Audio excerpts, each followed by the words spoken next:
Hey, it's Mateo from Prophecy Chocolate, and I'm here to show you a little bit about how to make a chocolate drink. So there's so many different ways to do this, and this is just one of the ways that we like to do it.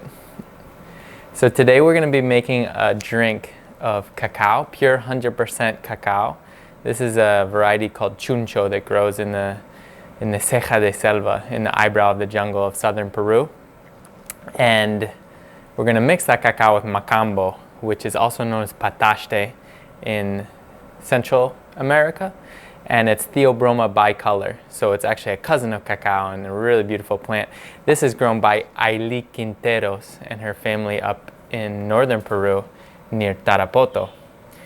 And for everyone that likes a little touch of sweetness, we're going to add some pure Vermont maple syrup as well. So those are basically the three ingredients, but what's missing is the water. So you're going to want to get the highest quality water you can get. I love spring water. Some filtered water is good. So whatever you can get that feels right, that's what you want. So we're going to make a drink for two. Usually I don't really ever measure things out. I kind of just go by feel. We have these nice little medallions. Each of these is about an ounce. If you drink an ounce of cacao, that's a pretty good amount of cacao. Same with macambo. You could have a half an ounce, and if you're really feeling crazy, you could have like an ounce and a half or 2 ounces, but usually we stick to maybe around an ounce. But I actually never really measure anything out, so we're gonna use these two kind of barista steaming milk pitchers, and this is sort of approximating an ancient way that cacao is made as a beverage in Mesoamerica.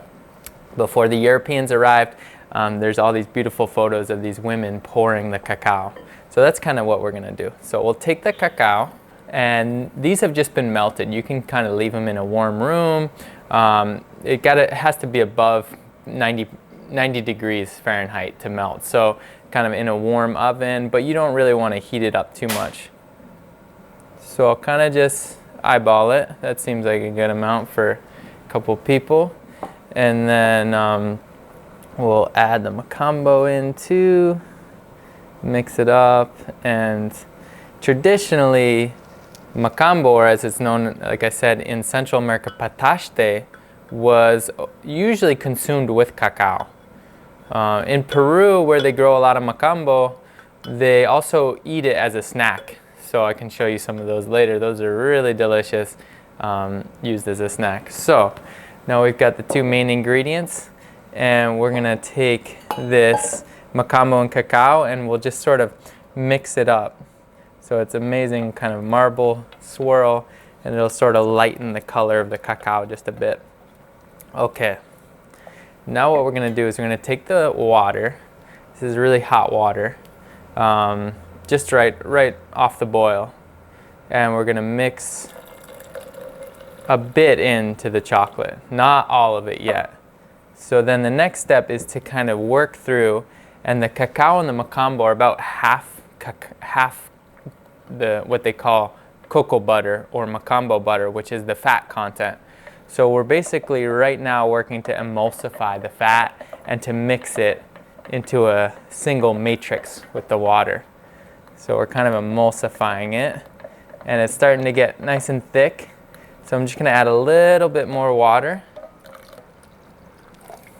to continue to emulsify it. So it's interesting, we add liquid cacao, liquid macambo, and a lot of times we add some water and people stir it and they're like, why is it becoming hard? And that's because the process of emulsifying a fat, even when it's melted, especially the cocoa butter, tends to kind of become fudge-like. All right, so that looks pretty good. So now I'm going to add the rest of the water that we want for the beverage. And again, I'm just kind of eyeballing it. There's no real right ratio. It depends. If you like a chocolate that is thin, and you can just drink a lot of it, it's thin, or maybe you like a chocolate that's really thick, almost like a rich espresso. So it sort of depends. So now one of the most important parts, well, we'll add a little bit of maple syrup now. For those who like a little bit of sweetness, should be good, just a touch. We're going to basically be working and frothing this chocolate drink. So this is helping to mix it all up so that there's no parts that haven't been emulsified and fully mixed with the water. And it's also important in producing that all-important foam that a lot of times is mentioned as kind of essential for a chocolate beverage. So there's a few different ways to achieve that foam. Nowadays, a lot of people put it in a blender and it gets nice and foamy. If it's a hot drink and the blender's made of plastic, I don't prefer that method, but it can certainly work. There's also molinillos, which are traditional kind of beaters that will sort of froth up the drink. But traditionally, it does seem like a lot of people in Central America would produce the chocolate drink, make it nice and frothy just by pouring it. So that's kind of what we're going for. Get a little bit of froth there and we'll just kind of keep going to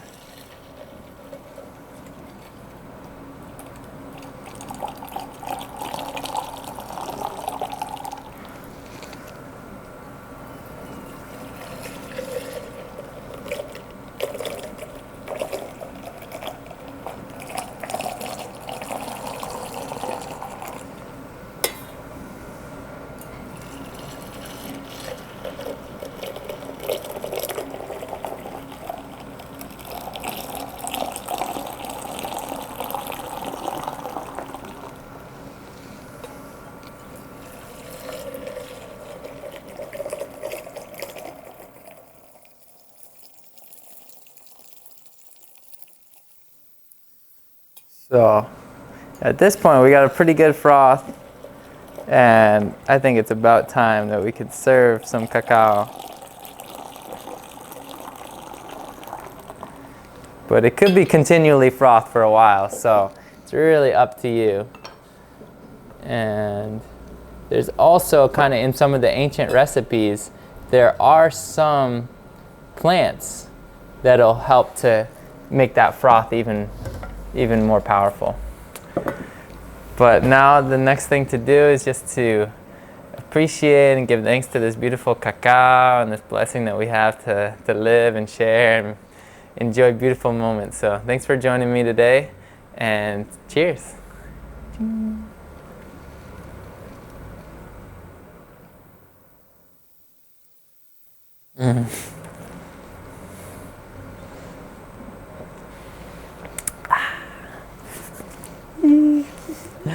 That's good.